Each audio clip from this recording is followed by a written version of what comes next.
प्रिय विद्यार्थियों, आप सभी का स्वागत है प्रयागराज वनडे क्लासेस में। मैं आशा करता हूं आप सभी बहुत ही बेहतर होंगे।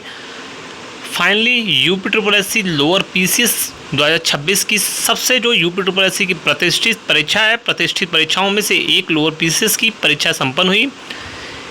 पेपर का लेवल की बात करें तो पेपर के लेवल की बात तो दूर की बात, छात्र पेपर के बारे में चर्चा करने से भी बच रहे हैं। यहाँ तक कि आंसर्स मिलाने से बचना तो दूर, बल्कि पेपर को ओपन करना भी उचित नहीं समझ रहे हैं। यह स्थिति छात्रों की है। एक क्वेश्चन पूछा गया है जो काफ़ी सुर्खियों में है, तुमने पढ़ाई की होती तो उत्तीर्ण हो जाते। यह क्वेश्चन पूछा गया है। ठीक इसी संदर्भ में छात्रों की स्थिति है।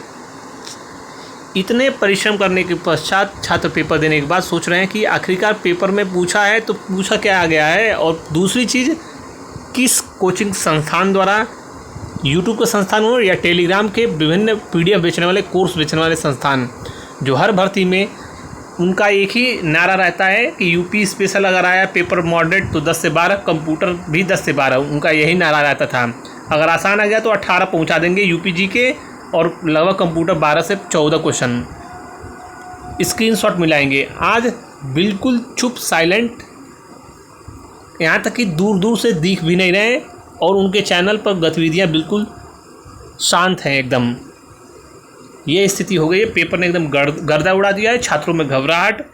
यह एक प्रकार से कहा जाए तो दोनों कथन या फिर दोनों शब्द जो हैं यह बिल्कुल उचित बैठते हैं वर्तमान की स्थिति में। हालांकि आपको मालूम है कि प्रयागराज वनडे क्लासेस के द्वारा तमाम भर्तियों के संदर्भ में जिस दिन पेपर होता है उसी दिन विश्लेषण करके तमाम स्थिति को स्पष्ट करके बता दिया जाता है। यह वीडियो यूपी ट्रिपल एससी की सबसे सटीक अनुमानित कटाव के बारे में बताया जाएगा। पेपर स्पष्ट रूप से बिल्कुल कठिन आया था, इसमें कोई दो मत नहीं है। जो कोचिंग संस्थान वाले अगर ऑनलाइन बोल भी रहे हैं कि पेपर में डायरेक्ट क्वेश्चंस पूछे गए हैं, तो डायरेक्ट क्वेश्चंस 10-20% तो हर पेपर में पूछा जाता है। उसी के आधार पर संपूर्ण पेपर का विश्लेषण करके बता देना। ऐसे कोचिंग संस्थान पूर्व में अभ्यर्थी भी रहे हैं। अगर ऐसे लोगों को पेपर की स्थिति वर्तमान में अगर आसान अभी भी लग रही है तो ऐसे लोगों को मैं चैलेंज देता हूं, उनको 50,000 रुपये का इनाम दूंगा अगर वो मेरे द्वारा बनाए गए 10 प्रश्नों को हल कर दें। यह बात इसलिए मैं बोल रहा हूं कि कुछ कोचिंग संस्थान आकर अभी भी ज्ञान दे रहे हैं कि पेपर मध्यम स्तर का था, पेपर जो है मध्यम था, यानी पेपर आसान से एक प्रकार से कहो तो इजी से मॉडरेट था। जबकि उनके पढ़ाने के पूरे कंटेंट को देखोगे, एनालिसिस करोगे तो उनसे 20% क्वेश्चंस खुद ही नहीं बन पाएंगे। ये वास्तविक और जेन्युइन स्थिति है। चलिए आगे बढ़ते हैं। इस पेपर में तुक्का जिन बच्चों को लगेगा वह अवश्य एडवांटेज में होंगे और उनको अच्छी पोस्ट भी मिलेगी। यानी तुक्का इसमें किस्मत का फैक्टर एक प्रकार से कहा जाए तो डेफिनेटली वर्क करने वाला है। देखिए, मैं डीवी की कट ऑफ नहीं बताऊंगा। अभी भी जो पेपर का प्रारंभिक विश्लेषण करने के बाद जो आंकड़े आ रहे हैं, अभी भी ये बल्कि ज़्यादा ही मैंने कट ऑफ बताया है। हो सकता हो कि कट ऑफ इससे भी कम चली जाए। लेखपाल या फिर एक प्रकार से कहो तो वीपीओ से भी या उसके आसपास समकक्ष मेरिट रह सकती है। जो हमारे आंकड़े हैं, आप जानते हो कि मेरा ट्रैक रिकॉर्ड क्या है, 95% से ज़्यादा एक्यूरेसी होती है हमारी। या पीसीएस, लोअर पीसीएस, इसके अलावा आरओआरओ, यूपीपीएससी पीसीएस की बात करें, आरओआरओ की बात करें, एजीटीए की बात करें, आप जानते हो तमाम बच्चे बोलते भी हैं कि आपकी कट ऑफ सबसे ज़्यादा हाई होती है। तो हर जो जेन्युइन चीज़ें होती हैं वही मैं बताता हूँ, लेकिन इस बार की स्थिति यही है, इसलिए आपको कट ऑफ इतनी कम लग रही होगी वर्तमान में, या फिर कुछ लोगों को अभी भी ये भी ज़्यादा लग रहा होगा।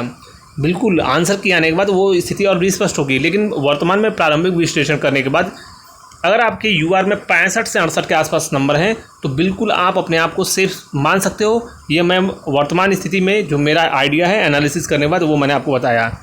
ईडब्ल्यूएस की बात करें, ईडब्ल्यूएस में 63 से 66 के आसपास, ओबीसी 63 से 66, 58 से 61 एससी, और एसटी जो है 55 से 58, 55 से 58।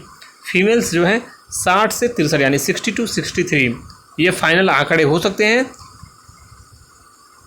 इस पेपर में जब तक आंसर की आ नहीं जाती है तब तक आप लोग पेपर किसी भी यूट्यूब चैनल्स और अन्य कोचिंग संस्थानों से बिल्कुल मत मिलाना।